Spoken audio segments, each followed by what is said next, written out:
Ugh, what a mistake I've made. Why did I ever marry you? People said you'd make a good wife, that you were refreshingly honest. So I got swept up and married you. Should have never tied the knot with the daughter of a poor farmer like you. My name is Alice, and I am 32 years old. I've been married to my husband Bruno for 3 years, and for the past year, I've been hearing this sort of talk from him every day. We both work at the same company. Bruno joined a year before me.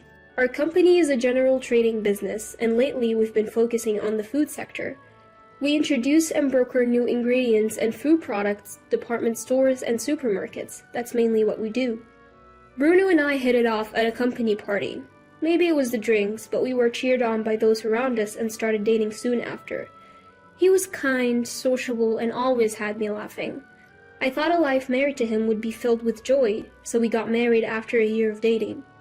Bruno's parents had already passed away, but my parents are still living and run a small farm in the countryside. I was a child born to my mom at 39 and my dad at 41, after they'd been married for 10 years. So when I got married, my mom was already 68 and my dad was 70. Both were thrilled about my marriage. Bruno was initially very helpful around the house, and we often went out for meals together, enjoying each other's company. However, about a year ago, Bruno's behavior started to change dramatically. He began complaining about everything I did, and our outings together stopped.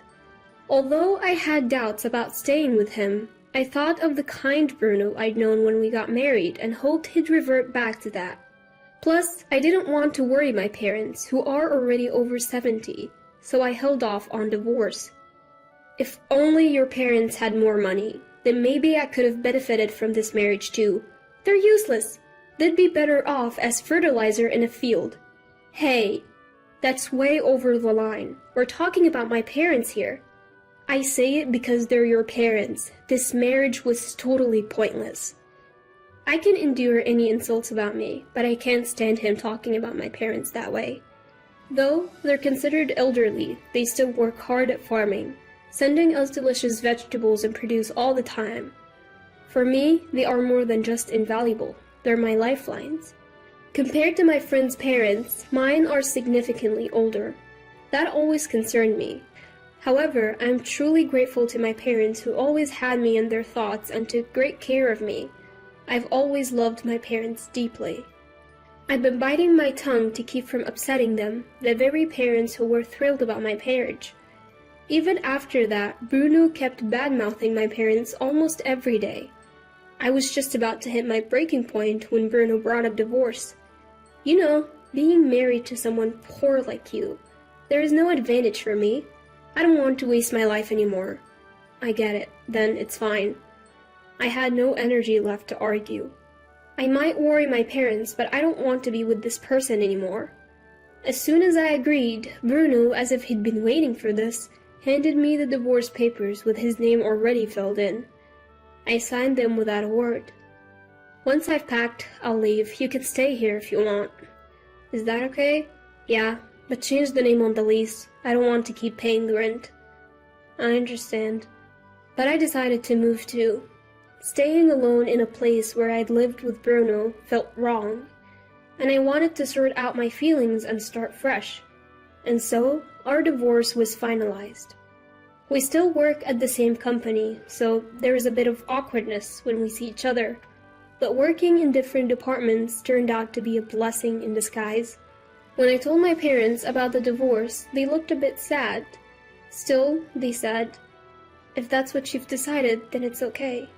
You're the one living your life," was all my parents had to say. Their kind words felt like a lifeline. Being divorced after an office marriage did make me self-conscious, but no one said anything. And with Bruno's verbal abuse gone, I felt relieved. Being alone made me realize how much I'd been holding back. I truly felt it was good that I got a divorce. So, this happened one fateful day. I had some work to attend to in the department where Bruno was. On my way there, I happened to overhear a conversation Bruno was having with a colleague in the break room. "Man, you really hit the jackpot, huh? She's the heiress to prime supermarkets, right? She's totally into me." Can't believe you've been keeping this a secret from your wife for a whole year. Well, I had to be careful. Last thing I wanted is to be slapped with alimony, but it took some time. No matter what I said, she wouldn't bring up divorce. Would have made things easier if she did. You're a piece of work, you know that. Thanks to my daily insults, she accepted the divorce pretty easily though. I feel sorry for Alice for marrying someone like you. Come on, you can't compare the daughter of a poor farmer to a supermarket heiress. Prime Supermarkets is a major chain that's spread across the US, and our company does business with them. Bruno was in charge of sales for that supermarket.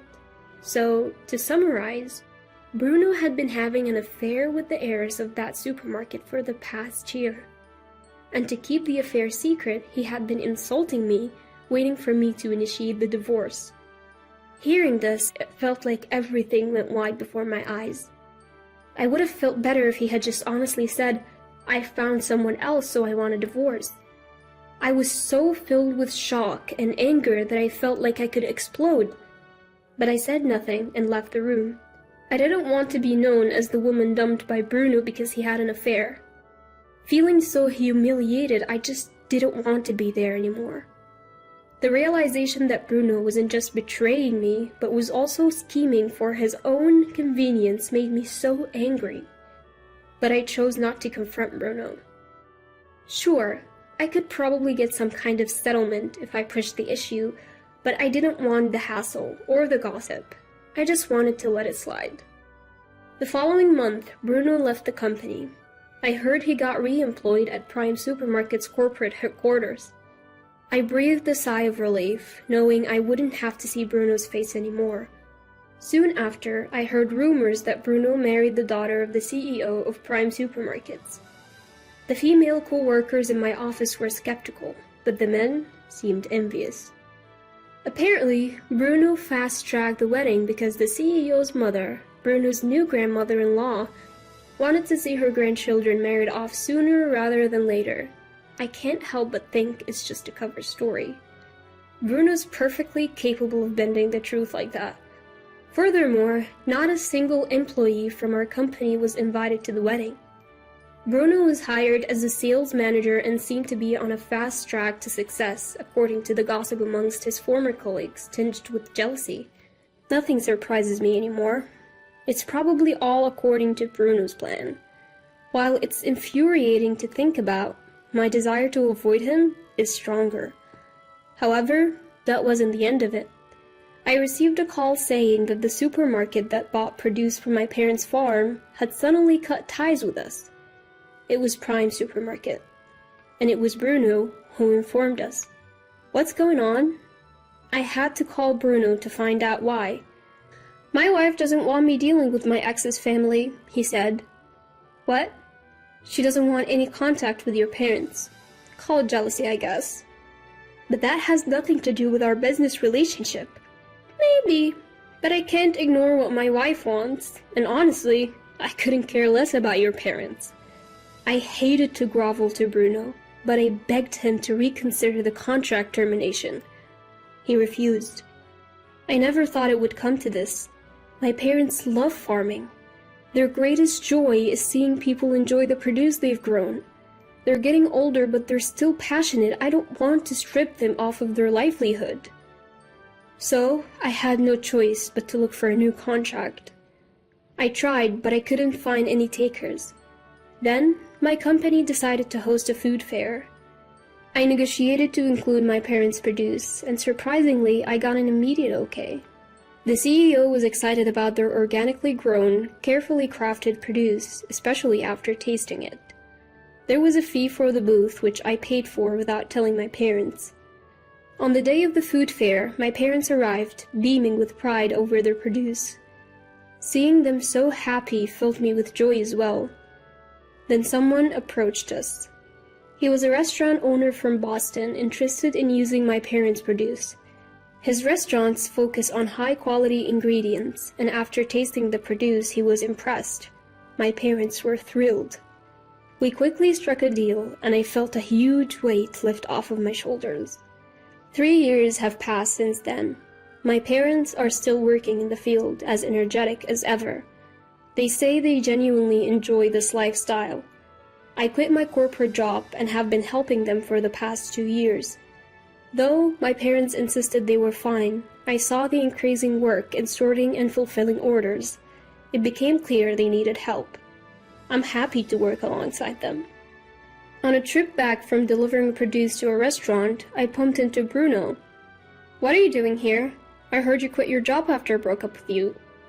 "I didn't quit because of you. I'm helping out my family's farm. We supply this restaurant with our vegetables." "Ah, helping out the poor farmers, huh? Suits you, I guess. You'd be leftover stock at the company just like your vegetables." "How rude you still are." "That's just the truth. Look at the gap widening between us. I am now the sales director at Prime Supermarket, a true elite. While you'll just weather away. I'm actually getting remarried." "What? Who's the unlucky guy? Another broke person?" Ignoring Bruno's continuing insults, I get in my car and leave. I'm marrying Louis, the chef at the restaurant where we supply our produce. We grew close during my numerous delivery trips. He's been raving about our produce, even took the time to visit our farm, and has become quite friendly with my parents. He's always smiling and is as genuine as they come. Somewhere along the line, I found myself drawn to his unguarded smile. But after my last marriage, I thought I was done with the whole idea of tying the knot again. Yet, he's like the sun, gradually melting away my reservations. Meeting Bruno at this point seems like a bad omen, just as I'm about to take a new step in life. Louis knows the story behind my divorce with Bruno, and he was quite angry when he heard it. But at that night, after telling him about running into Bruno, he brushed it off, saying, "Next time, just show him how happy you are." I agree. Besides, Bruno doesn't matter to me anymore. Thinking otherwise would only please him, because that's the kind of person Bruno is. On the day of our wedding, I was in the dressing room when Bruno suddenly appeared. "What? Why is Bruno here?" "What are you doing here?" "I had a hunch. You said you were getting married, and I heard there was a wedding at this restaurant, so I came to check it out." "Why are you here? You're certainly not invited." "I wanted to see this poor wedding of yours." "What?" "I'm just curious to see who the pathetic woman that I dumped is marrying. Though, he'll definitely be less than me." "Your taste is truly terrible." I couldn't help but feel pathetic, wondering if I had really married such a lowlife. At the same time, looking at Bruno's smug face in front of me, I felt grateful we had broken up. "What's the matter? Cat got your tongue? Show me this new husband of yours already." Just as Bruno spoke with delight, Louis and his parents walked in. "Ellis, are you ready?" "Huh?" Seeing Mortimer, Bruno went pale instantly. "Why are you— Ah, Mortimer! You know him?" The moment he heard that, Bruno started trembling, losing all composure. Mortimer, too, looked at Bruno as if just recognizing him. "Oh, you must be— Alice, do you know this gentleman?" Yes, actually." "Is this perhaps Alice's ex-husband?" Well, you see, Hugh. I've heard about the ex-husband from my son, but you're him?" Well, Mortimer, you know this guy." As a matter of fact, Mortimer is the CEO of a major department store. The Prime Supermarket where Bruno works is about to be acquired by Mortimer's department store. It appears the supermarket isn't doing well, and it's been decided it will become a subsidiary of Mortimer's department store.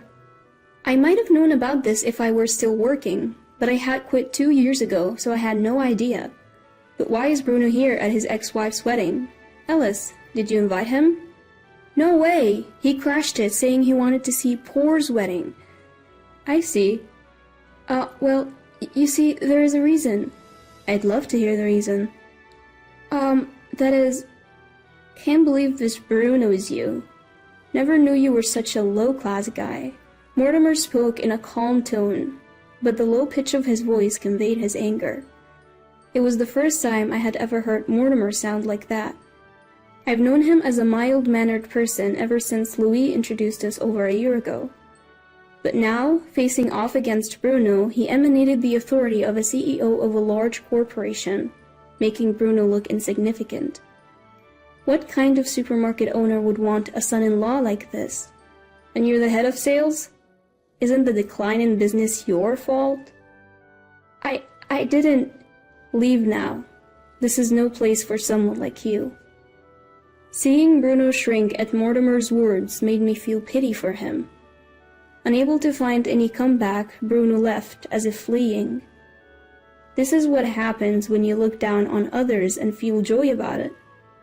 If Bruno hadn't intruded like this, maybe no one would have found out he was my Bruno. It's what you call reaping what you sow, I guess. Our wedding was enveloped in a serene atmosphere from beginning to end. It turned out to be a beautiful ceremony. My parents, watching all of this, were shedding tears. I felt like I had finally put their minds at ease.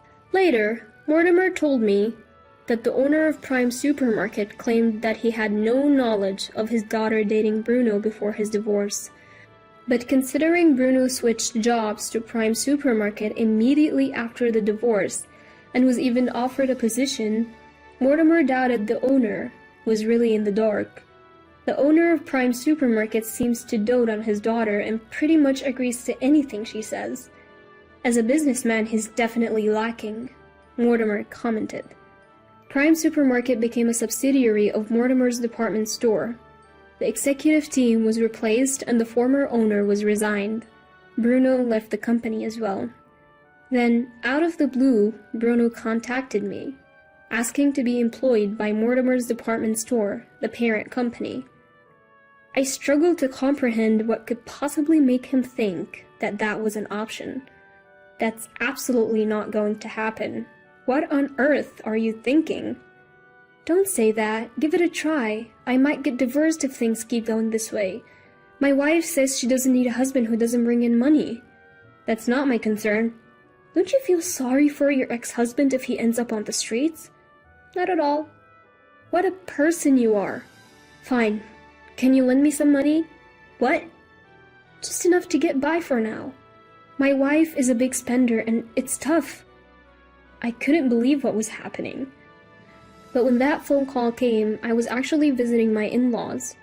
Mortimer, who was sitting next to me, took the phone and yelled with a fury I'd never seen before. Don't ever contact my pressured daughter-in-law again.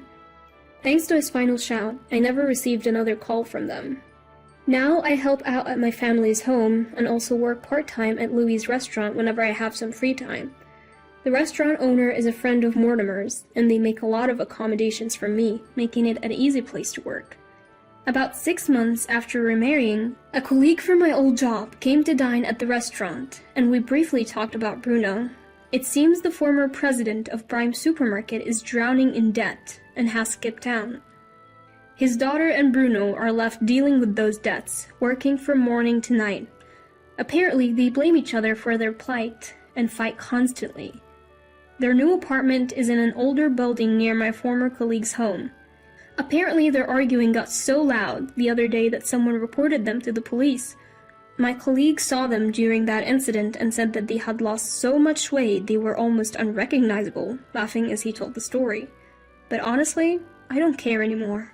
I don't look back on the past. Besides, our family will grow by one more member come next spring. Both my parents and my in-laws along with Louis are all thrilled. I plan to cherish this happiness.